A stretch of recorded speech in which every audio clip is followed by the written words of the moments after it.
Hello friends, welcome back to my channel. চলে এলাম একেবারে নতুন একটা কাজ নিয়ে। কাজটি ছিল ওয়াল পেন্টিংয়ের। এর আগে কখনো আমি ওয়াল পেন্টিং করিনি। এই কাজটির মাধ্যমে আমার ফার্স্ট হাতে খড়ি পড়লো ওয়াল পেন্টিংয়ের। এই কাজটি আমাকে করতে সুযোগ দিয়েছিল সমীরণদা। তো সমীরণদাকে আমার তরফ থেকে অসংখ্য ধন্যবাদ জানাই আমাকে এই কাজটি দেওয়ার জন্য। প্রথম এই কাজটি করতে আমার খুব ভয় লাগছিল। মনে হচ্ছিল এই বুঝি দেওয়ালের রঙটা নিচের দিকে বেয়ে যাবে, কিন্তু সমীরণদা আমাকে খুব সাহস জুগিয়েছিল ও খুব সাপোর্টও করেছিল আর আমার প্রতি বিশ্বাসও রেখেছিল। কিছুক্ষণ পর একটা কাজ কমপ্লিট করতেই আমার মনের মধ্যে যেন এক অদ্ভুত শক্তি বা সাহস চলে এসেছিল যে হ্যাঁ, আমি পারবো।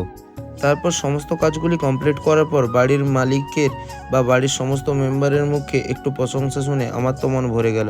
চলো শুনে নিই দাদা কি বলেছিল। দাদা, কাজ কেমন হয়েছে? খুব সুন্দর হয়েছে, ভালো লাগছে।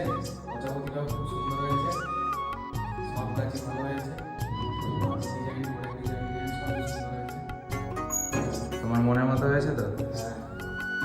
থ্যাংক ইউ দাদা, অসংখ্য ধন্যবাদ জানাই দাদাকেও যে আমাকে ভরসা করে কাজটি করতে দিয়েছিল। আর তোমরাও জানিও আমার কাজ কেমন হয়েছে। কাজটি ভালো লাগলে একটি লাইক, কমেন্ট, শেয়ার করে দিও।